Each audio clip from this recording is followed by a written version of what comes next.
Be my guest, be my guest, be my guest with Sean Boy Joe.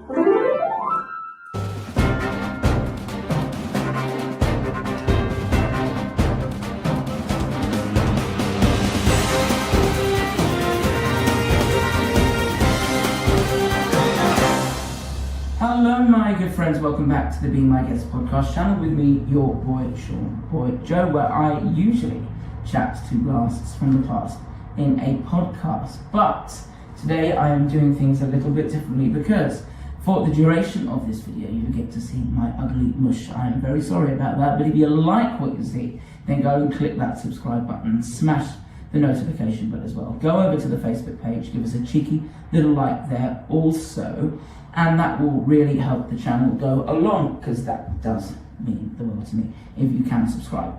Right, on this video, we are talking about news-related topics in kids' television, but it also has to resonate with me and, of course, you guys too. And I'm not joined alone because I'm joined by an idiot.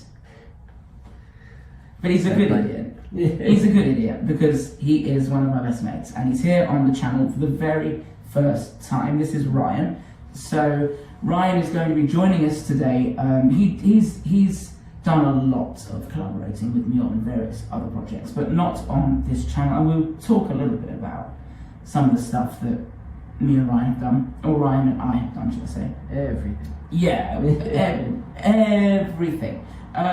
So yeah, first of all, it's great to have you on the show. Thank you for having me on. No, it's okay. great to be here. You see, he's all politeness. You want to see him off camera.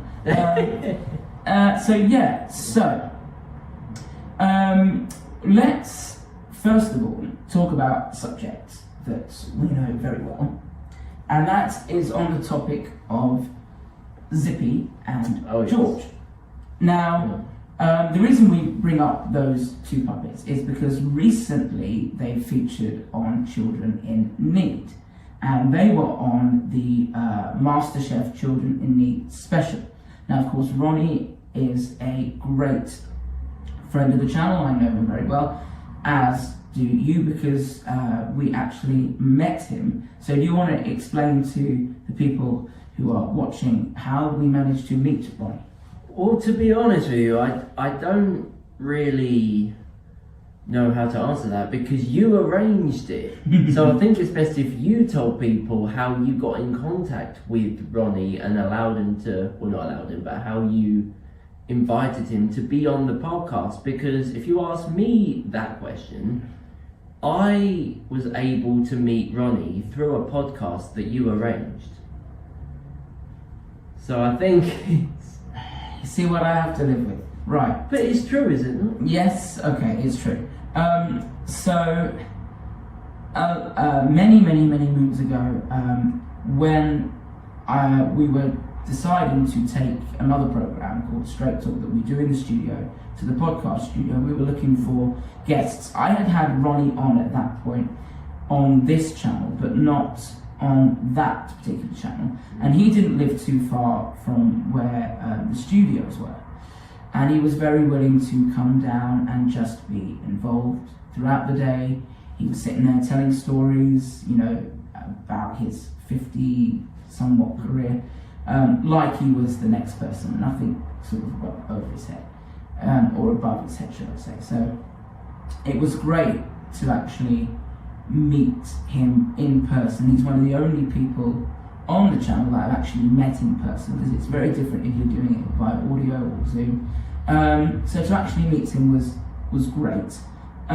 So he came down and he did a podcast all for a very different kind of reason and a different channel, which is not focused on kids TV, but sort of mental health and well-being and that sort of stuff. So, and then this guy, Ryan, has been involved in that particular show for a very long time. He's one of the committed people of the program, and that's how we met him, because he came down and joined me and we had the day with him. Yeah, and it was very sort of like, he's obviously had this 50-year-long career, but he still keeps his humble approach. Yeah, you know, he's all very sort of He's very willing to Regular. talk about what he's passionate about. I mean, you know, I have said many times on this channel that he's more like Zippy than he thinks, and I've even told him that. He knows that. But you know, once he gets talking, he can talk for England, and he's happy to talk about his career, which is great. So yeah, so that's how we got to meet Ronnie, and obviously the reason we brought up Zippy and George is because they are on MasterChef. And I remember Ronnie saying sometime last year when Rainbow was celebrating its 50th birthday that the people behind the production companies such as Fremantle Media, Thames Television that own Rainbow, or own the franchise, didn't really want to do very much for Rainbow, because the people behind those so-called offices who run these places are getting ever decreasingly younger. So to them, what is Rainbow? They haven't got a clue. Danger Mouse returned, so they were very willing to do something for Danger Mouse because they knew that it was current and it returned. So there's a lot of novelty when it comes to these puppets nowadays. But it got me thinking about whether programs can return, whether they should return, and what sort of programs you think, in particular, could return in 2023, and we've got some of these programs in the list as well. That we're going to talk could about. return? Yeah. Well, the problem is, even if some of these programs were to return, problem is it goes back to what you were talking about in people in these so-called offices, because they think more with dollar signs more than with actual talent half the time. So if certain shows were to return, 99 times out of 100 it would be in like a CGI way. It wouldn't be resonant of the show.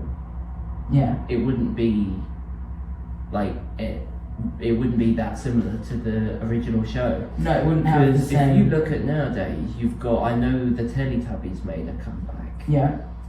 which looks awful. Yeah. So it's hard to really tell what I remembered from my day, well, from the 90s era, that really could be retranslated into CGI on a screen. Would you want it brought back to CGI?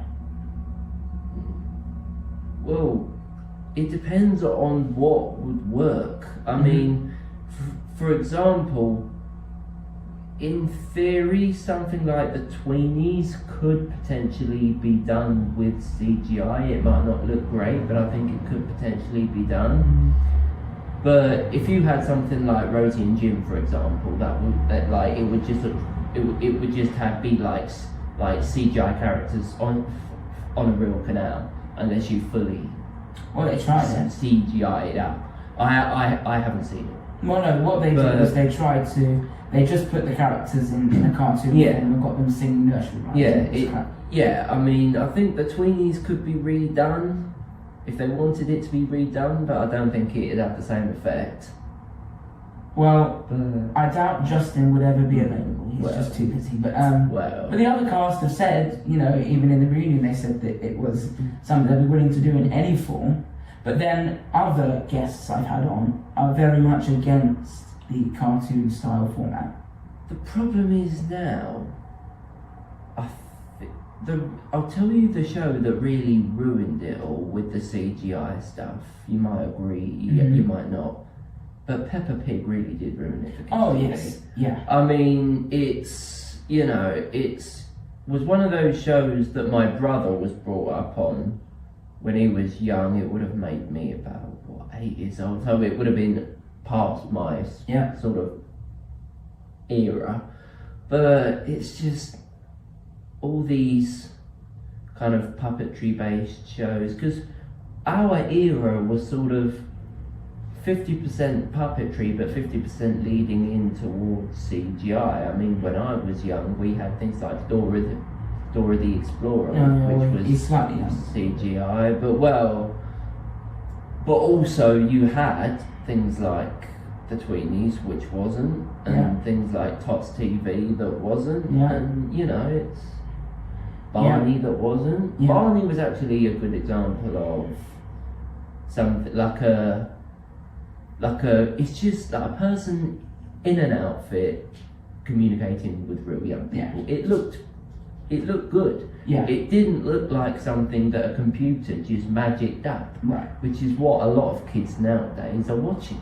Well, they will be watching that very programme very soon in the format that you have just mentioned. And we will come on to talk about the way Barney is being produced now in a little while, which of course is in CGI animation. But you were right about Peppa Pig. I don't think it's the actual format or the character itself, but it's the animation that is easier to dub in any language you want, in any territory, because it's just easier to produce, so you can do it all around the world. And we don't do kids' television very well over here like they do in America, because we don't invest in it. And that's it really. But it's always nice when you get to see the likes of Zippy and George, Basil, Brush, and Roland, and that all appear as a novelty. I mean, Ronnie nowadays appears with Zippy on various different panel shows and that sort of thing. And he's been on The Big Breakfast, The Last Leg, The Weakest Link. He does all of that stuff, which is nice because it resonates with an audience of people that remember Rainbow fondly. I wouldn't think many viewers of The Last Leg would be interested in. You'll be surprised. Rainbow. You'll be surprised because everybody remembers him, and Zippy is a funny character. It's like Mr. Blobby who I've got over there. It's like he comes on to these panel shows and scares the heck out of the people. It's novelty nowadays. Yes. No one really of this generation will know too much about those characters, but they resonate with an older audience who will also resonate with programs like that. So it's one of those things. You spoke about Barney the dinosaur, it's interesting because we're going to come on to our next topic, which is about some of the shows that are coming back. Right. And one of those is Barney. Mattel are taking over Barney, and it's going to be called Barney's World.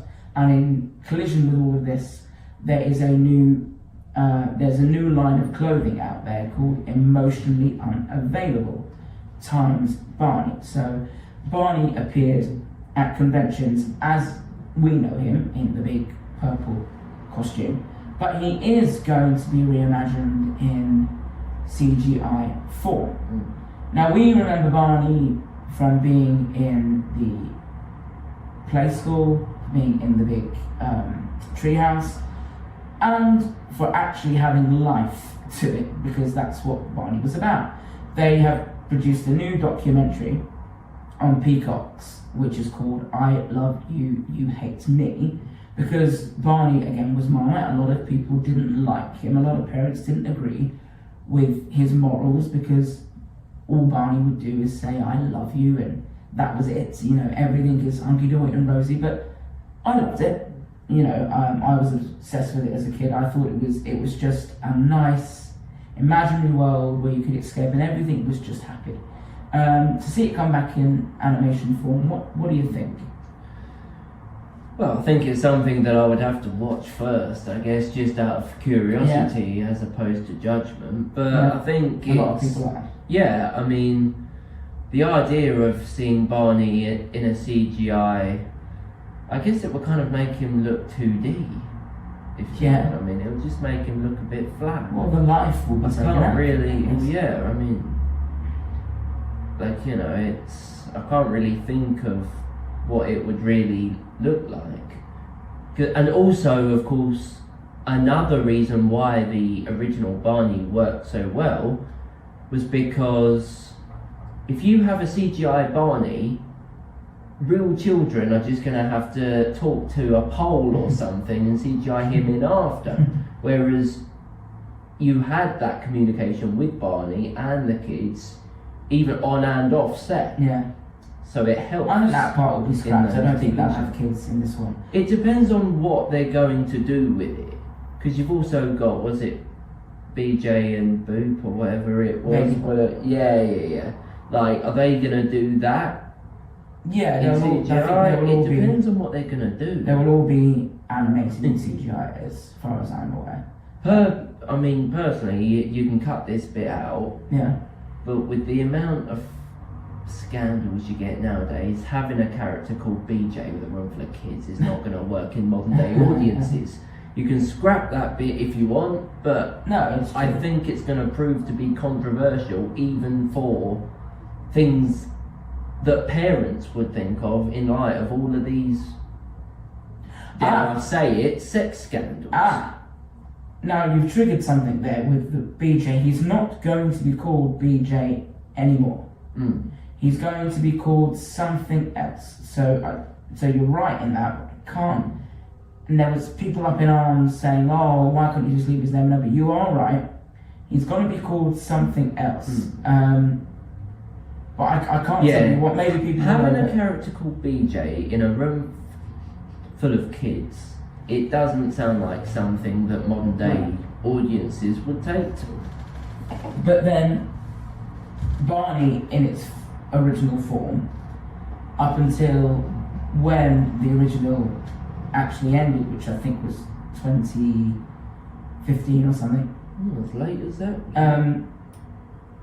Something like that. I could be wrong, but still attracts on the official Barney channel millions and millions of views. So people are still watching Barney as it was back then. But yes, I think just political wokeness has gone mad. Just leave programs as they are, which brings us on to the next topic about wokeness, which is the Famous Five. Now, the Famous Five, of course, Enid Blyton, known primarily for creating the character Noddy, and of course the Famous Five too. They're thinking about bringing it back, but for a modern day audience. So it will kind of have the same impact as it had back then, resonate with people from that era. But half of the stuff that they could say and get away with back then, they can't now. So it's going to be heavily filtered for basically the wokeness that is 2023. So what are your thoughts on, bringing back kids television in the day-old age of wokeness?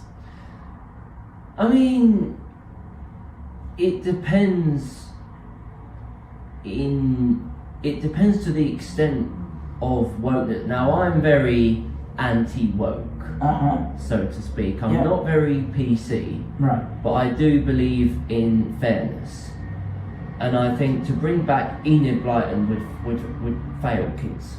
Right. I think it'll bring back the wrong. I don't think it'd give kids TV a particularly good name. I think Enid Blyton, I mean, to be fair, Roald Dahl was exactly the same to some extent. Yes. But he tried to cover it up in a more clever way. Yes. Enid Blyton was very openly discriminatory. To reintroduce that back into kids' TV, it's anti-fairness. Right. And it's not going to do well for the kids' generation. No, right. No chance. Roald Dahl, on the other hand, obviously, to invite 5 children to a chocolate factory, it does sound a bit strange, but he covers it up. Enid Blyton was very, it's a very different kettle of fish, and I don't think it'd work. Right. Because even if you did have an Enid Blyton show nowadays, it's essentially the Famous Five doing James Bond for kids kind of thing. Yeah. Would that kind of adventure story, would even a story like that work for modern day generations, even if you take away the wokeness? Well, I don't know. Children are sponges. They'll suck up whatever they see, I suppose. But yes, and if they doesn't matter what you put on. And if they suck up Enid Blyton, that's why you get older generations becoming more conservative. Yeah. Because they were brought up on words like Sando. Yeah. So it's difficult. But it was a completely different world back then, and obviously now you just, Enid Blyton wouldn't have been able to write what she wrote back then. That's why they are filtering. They are thinking about filtering the Roald Dahl books and actually, editing out some words, like fat and chubby, because, Yeah, I disagree with that in all Right. fairness. But Roald Dahl was different because I'm not trying to say that Enid Blyton was a bad storyteller, because she obviously wasn't. No. But with Roald Dahl, at least he attempted to disguise a more sinister approach. But to remove words like fat and chubby and things like that, I mean, the problem is he wrote about characters with those characteristics. He wrote James and the Giant Peach with the skinny aunt and the big aunt. Yeah. And he wrote about characters like the witches, and he wrote about, in fairness, ugly looking characters. Because to remove an adjective, a describing word, is completely different to removing a discriminatory word, such as what they're doing with Enid Blyton. It's two completely different kinds of word. And I get it that you can't really take away one without doing the other. I can kind of respect that in modern day life. But I think it's easy to say you shouldn't use the word fat, but if we're talking about a character that the author envisioned as fat, it's a bit different to saying we're going to remove an openly racist word from a book that even the author knew was racist and still made no attempt to cover it up. Yeah, that's essentially what they're doing. I suppose so. Yeah, I hear you. But I hear that's my take. That's his take. And I'm glad that you didn't ask me those questions before while I was sitting there, because I would have thought about the answers before I said it. Yeah. But No, that's why I like natural answers. No, that's why I like having him on. I like natural answers. I completely get what you're saying. One program, coming on to our next topic, that has stood the test of time and that hasn't become dated or outdated is, of course, one of the longest running programs on British television history. Blue Peter. Ah, well done. Yeah. Very good. So he knew, I didn't have to tell him. Yeah. So, in the last 18 months or so, Blue Peter has seen decline in its presenters. 3 of its main presenters, first of all being YouTuber Adam Beale, or Adam B, who I think is amazing. He's a dairy boy from Ireland. 3 of their main presenters have decided to drop out in the space of 18 months, which leaves the BBC, of course, in turmoil, thinking, what do we do with all of these changes? And of course, there have been rumours, which I doubt are true, that because of this, Blue Peter may be facing the end of its tale. The problem is with Blue Peter, I might be right and I might be wrong, I might need to Google this. Right. But didn't Jimmy Savile present it for X amount of time? No, I don't think so. As I say, if that would be the case, then I can understand the decline. I don't think so. But yeah, I always envisioned. He might have appeared on it, but I don't think he did. Yeah, I can sort of imagine him presenting it. Yeah, no, I don't think so.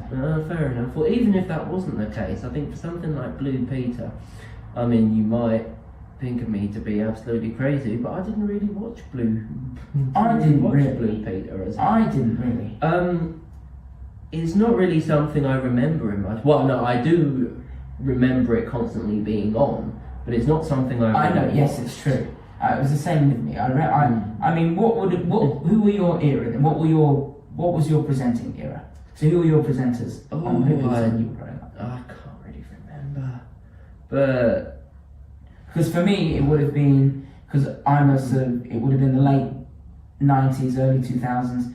Mine would have been the Matt Baker era with Connie Huck. That was the sort of era that I remember. That would have been my era. Well, okay. But then if we're going back to when I was really young, then you've got the likes of Anthea Turner, and obviously, you know, when she famously made that Tracy Island from Thunderbirds, everybody wanted to make it. Back when things like that were really engaging children. I mean, the fact she was sitting there making it out of these bottle tops and, you know, old bits and pieces. Yeah, but that's what I remember from the likes of, you might already have this name in the pipeline for future podcasts, names such as Neil Buchanan, Art Attack. That's what I remember. And I think that was more my era. Don't start them off. Growing up. Yeah, but that was what I remember more of, as opposed to even things like Blue Peter. Yes, I do. But that was what engaged kids of my childhood to make things out of things you wouldn't necessarily think of making things out of. And I quite enjoyed that. Yeah, so did I. I mean, before you get your hopes up, no, I'm not interviewing Neil Buchanan. Thank you very much for that. I'm not doing that. What a shame. I know he's a rock star now. I'd love to have got involved there. Yeah, I know I would have got you involved if it was, but no, yeah. But anyway, that's a different story. That's a different story, and that is, of course, Blue Peter, that I'm sure is safe and sound with whoever presents it now. But I just also think one of the greatest things about Blue Peter was the presenters itself, because they became incredibly famous. The thing is with Blue Peter, if you want to carry it on, there's two simple words for that. Yeah. And it's like the formula for its future. Mm-hmm. Stephen Mulhern. Right. If they can get an engaging presenter like him on, obviously somebody that's used to doing kids shows in the 90s and so on, if you have somebody like him bringing Blue Peter back, people will watch it. Point is, if you have a name that kids know, people will watch it. Oh yeah, absolutely. I mean, Adam B has got he's got something like 2.5 million subscribers on YouTube. Everybody, you know, millions of kids know Adam B. He was perfect for that show. So they've got people on the show that resonate with kids nowadays, but nobody is iconic like they used to be. Yeah, but that's Blue Peter. That is Blue Peter, of course. And you know, with their famous tagline, "Here's one I made earlier," and here's one that I would say McDonald's made back in the 90s and early noughties when they were giving their Happy Meals a try, when actually the toys in the Happy Meals were fantastic. Not the books and plastic rubbish you get nowadays, but they were actually collectible items and people would collect them. And I was rummaging through an old box that I had in there when I was sorting out the flat, and I found a little Womble. And you will be very pleased to know that the Wombles are making a return. So they are travelling back to Wimbledon, travelling back to the common, but of course not as we know them, because of course, again, it has to be CGI, but they're going to make it as realistic to the original as possible. This will actually be, surprisingly, the third incarnation of the Wombles. I know they only ever made, I believe, 2 series. One that was originally back in the 70s, and then obviously one in the 90s. And they're bringing it back for a third time. They've been hinting on their Facebook page and YouTube channel, putting up various bits of animation. I think it's fantastic. You know, what are your thoughts about the Wombles returning? I just think it's a bit ironic that if we remember you're a Womble, but most kids nowadays have forgot. I think if anything it's ironic, but I think the other thing is if you bring things back for so many times, people won't pay attention to it. People will think it's overkill. And that's half the problem. I remember a couple of years back when they brought back a however many part series of Wars or Damage. Oh right, yeah. With Mackenzie Crook. Yeah. Didn't work. I mean, it looked good, but the show didn't work. But it's just, no matter what you bring back, it's not going to have the same effect. No. Because if you have an original show, they called it a novelty, which it is. Yeah. But then when you bring something back, I don't know, it's like, so with my background in music, it's kind of like an old rock star having a comeback tour, and it's a thing, you know, it's like, and I saw it on Facebook a little while ago, that Ozzy Osbourne is doing a new tour, and he's like a 78-year-old man. Yeah. But the point is, are people in 2023 going to watch Ozzy Osbourne in the same way will people in 2023 watch the Wombles? I think people will watch Ozzy Osbourne. It's a different like people still thing. watch UB40, you know. I mean, it's yeah. I mean, it's like, you know, will kids watch the Wombles is the thing.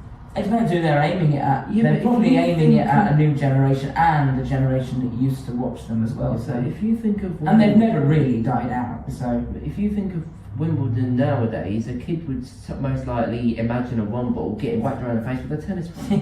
So it's like, you know, what do people remember things for? Is the real question. well, do kids nowadays look at the Wombles as examples to pick up litter from the floor? No, they don't. No. So, but of course, you know, it's always good to introduce new old programs to the next generation. You never know, they might engage in them. So that brings us on to our next topic, which comes in the form of CITV. Now we know that CITV is coming, well, has closed and has been coming to a close for a matter of months. And we know that in about 3-4 years' time, that will also be the same for CBBC. They will all go out on online on the streaming platforms, because that is the new way, you know, for kids TV now. And we speak a lot on my channel about what the guests used to watch when they were younger. A lot of the stuff is CITV, a lot of it is Play School, and I'm sick of hearing Play School. So yeah, I'm gonna ask you, Mr. Ryan Mullen, about some of the programs, you know, maybe some memories that you have of CITV, or in general some programs that you were watching when you were younger. I can't remember what was really on CITV. I remember loads and loads of shows. Do I know what channels they were on half the time? Obviously, I know it stands the test of time, but SpongeBob, you know, and all of these kinds of things. I mean, I remember so many shows, but I could never really remember. I was never a SpongeBob fan. I love the Rugrats, but I was never SpongeBob. Yeah, the Rugrats I used to watch. Things like Scooby-Doo. I mean, as you can see, I am Shaggy. I've shaved, thank you very much, but I'm still Shaggy. Yeah. But, you know, it's... In more ways than one. Well, I'd do it for a Scooby Snap. But... No, there's so many shows that I really remember from when I was a kid, but I don't really remember what channels they were ever on. As with the news of CITV and TBBC being changed over into online, it's just like, what is going to become of the humble television show? No. You know, because they're all doing it online now. Yeah. But it's a different audience show as well. You know, you don't get the millions of views online, on TV now that you got a huge sharing figure before. You know, back in the 70s, 80s, 90s, if you missed a program and didn't record it on your VHS tape, which was quite expensive, then you missed it. So people stayed in just to watch these programs. Yeah, I mean, I really remember shows like CBeebies and, you know, oh yeah, like that's still about. So yeah, but I remember it when they used to have the birthday card machine coming in, and they used to read out the birthday cards from all over the country, and I did one of them many years ago. Did you? I don't know if it got shown, but I remember it. Mine was shown on Milkshake once in the morning. I was so proud. The point is, if you bring it all online, it's not going to have the same effect. No. Well, you won't have the actual presenters sort of presenting the continuity links. yeah, you won't really have a live show on a streaming platform unless you do it on a specific live stream site. Well, Blue Peter is broadcast live on CBBC and BBC iPlayer, so you can still broadcast live. But that's declining. No, I know. As we've already spoken. I know, but you can still do live on streaming platforms. But CITV got rid of all of their main presenters, 20 odd years ago. When the likes of Stephen Mulhern and Daniel Nichols was presenting it, they got rid of them all and went to sort of having somebody introduce them from a box, which didn't have the same effect. But yeah, so CITV will be coming to, or has come to a close, and of course CBBC will be coming to a close, in a matter of years now, which is a shame. I don't know about CBBS, but I can only say for CBBC. Yeah. So yeah, it's just the way that things work. And yeah, it's the point. All these programs that are coming back, like Barney, the Wombles, all of these shows famous for, where will they broadcast them? Maybe it will be an online thing. Yeah, I mean, the whole point of having a TV show is so that you can watch it on TV. Yeah. But then if you bring it all online, I mean, you've got 1,001 devices that all connect to the internet. It won't really have like a family feel. No. Because everyone would just be watching it from their own device. No, I know. But I just find the whole idea a bit strange. It's like when they converted books into the Kindle, which when you look at it now, did the Kindle really take off? Not really. 15 years later? No. It's going to have a similar effect with kids' TV shows. Yeah. Because I don't know about you, but when I look on Instagram and looking at what people are reading, it's always in the form of a real book. Yeah. It's going to have a similar snowball effect on TV, isn't it, really? I suppose it is. Yeah. I suppose it is, but then again, that is another topic for another day, of course. And yeah, I shall be doing, hopefully, when news comes out, I should be doing a few more of these. And it'd be good for you to let me know what topics you would like featured in these type of videos as well. Because, of course, as much as I do this channel, it's your channel because you are the viewers, and without you watching it, then there wouldn't be a channel. And of course, without the guests being on it, there wouldn't be a channel either. So yeah, so we have had a very varied and interesting chat about kids' TV, and across the border, everything that's come back, how things have changed, and where we see kids' TV going in the future. Is there anything that you would like to flag up? Anything you want to talk about? I don't really know. I've just been thinking about various different shows, how they would come back, if they would come back.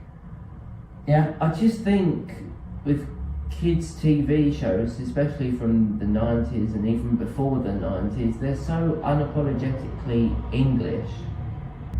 Because I think British TV shows connect to British kids.